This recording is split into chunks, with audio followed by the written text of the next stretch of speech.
Welcome everyone, this is your host Abraham L. Jaguar, a professional game master. First of all, this channel is proudly sponsored by Asilo. Asilo is a tabletop role-playing game of clinical and psychological horror. You will find it in the description and in the pinned comment. This channel is also proudly partnered with the What the Funk shop. Please check out their store for all sorts of products. They have dice, miniatures, game master screens, home decorations, and many other things. You will find the link in the description and in the pinned comment as well. And make sure that you use my code for a special discount. Now let me maximize. Where am I? Ah, maximize. Excellent. Okay, tonight I want to talk about something very important for those that plan to run modules, published modules, or perhaps even like homebrewed modules you have downloaded for free or that a friend gave to you. No matter if you purchase them or if you get your hands on them because a friend gave you, like I said, his adventure that he ran in the past or the campaign or whatever, whatnot, you must own the module. No matter if it's a single scenario, an adventure, a campaign, you have to make it yours. And there are a lot of game masters that actually do not do this. There are some, how you say, in some cases, there is a bit of a doctrination, almost religious approach, running modules that run the module as it is, because that way you will preserve the original vision, the designer, of the writer. Um, but I would advise against this. Not only is it going to clash with your own style, it may not fit your campaign world.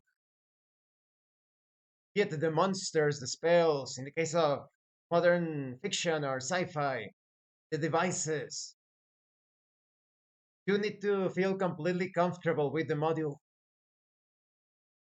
As you read the module or running it, take a look at those moments, be aware of those moments where you suddenly find yourself thinking, it would be much better if you were to do this. It would be a great improvement. Instead of using this monster, you use this other monster. That adventure side could use some tweaks. We should change various parts of the structure. When you identify those moments, don't stop, change it altogether. You could do this very neatly organized by keeping your notes, or even mentally. If you are comfortable with that, make a mental note. When the players enter this adventure site, the adventure site isn't exactly like that. It's actually this other way.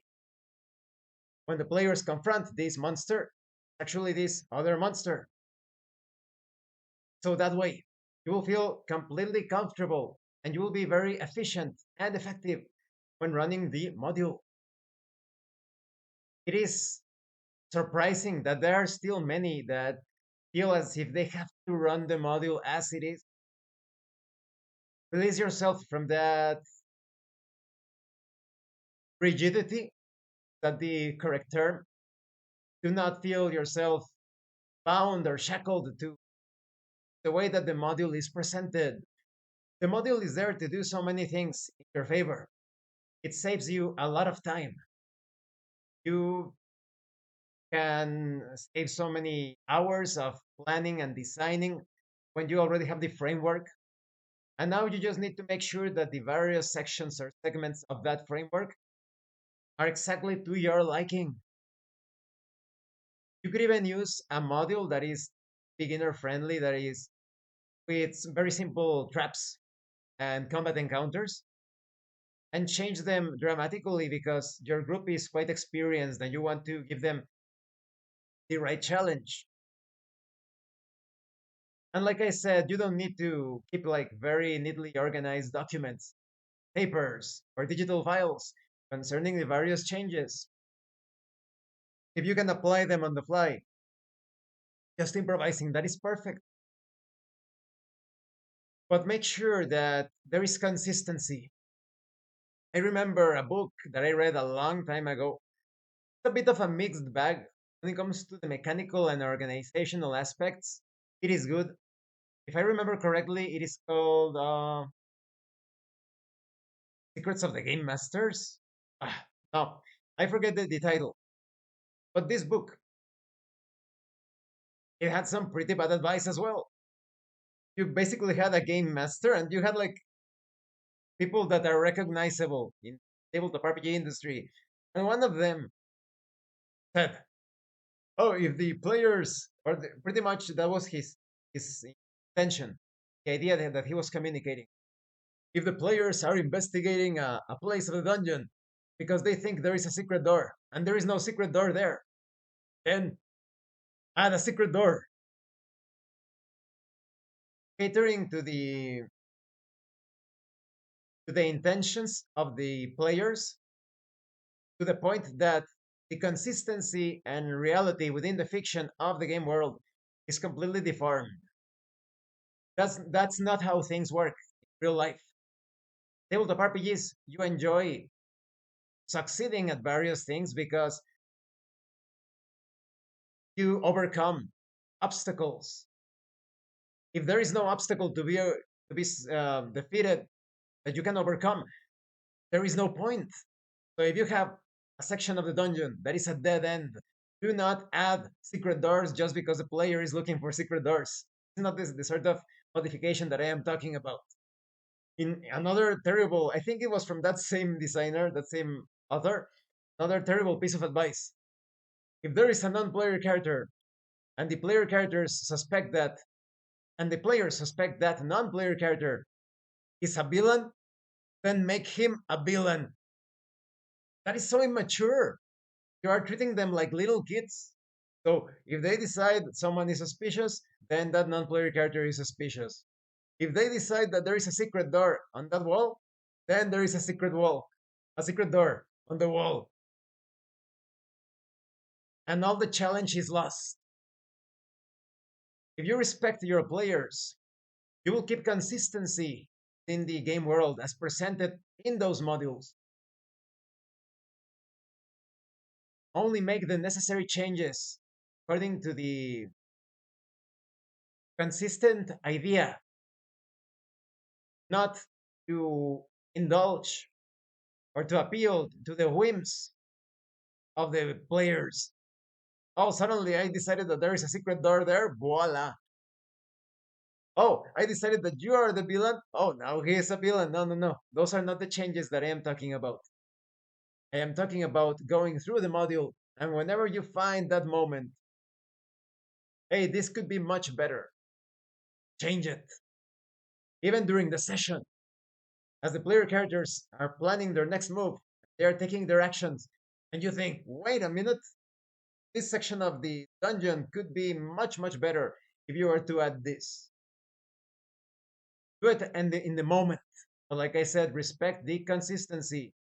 Don't do it at the same time the players are accomplishing something. Like if you decide that in order to challenge the players, you're going to add a trap, there is a pressure plate on the ground. And just as the players decide to take their steps forward, you suddenly decide that the next step they are going to take is going to trigger a trap. No, no, no, don't do it. That's the other, uh, I would say, incorrect way of doing things. The players have already identified a pattern within the dungeon, and now you are changing things completely without rhyme or reason related to the design of the dungeon, of the original dungeon architect. I am talking about in fiction. Perhaps the dungeon was designed by a mad mage. Everything is so chaotic that chaos should be consistent. Don't just add things or change things that very instant, in that very second. I am not talking about that. Preserve that consistency by adding the changes beforehand. And these are just are my these are my recommendations, of course. You can do whatever you want with the modules, but I think your players will enjoy the experience and you will enjoy it as well. because now any changes that you apply to the modules, they remain within the fiction, not tied or subjected to the whims of either the players or the game master. Thank you for watching this video. I hope you found it informative and entertaining. And thank you so much to those of you that are going the extra mile to support the channel. Anyone else wishes to further support the channel, consider joining as a member using the super thanks button. Like, subscribe, take a look at the information in the description, the pinned comment. This has been your host, Abraham L. Jaguar, a professional game master. And remember, tabletop role playing games, it's not about what you want your characters to do, it's about what your characters are doing. Once again, thank you and later.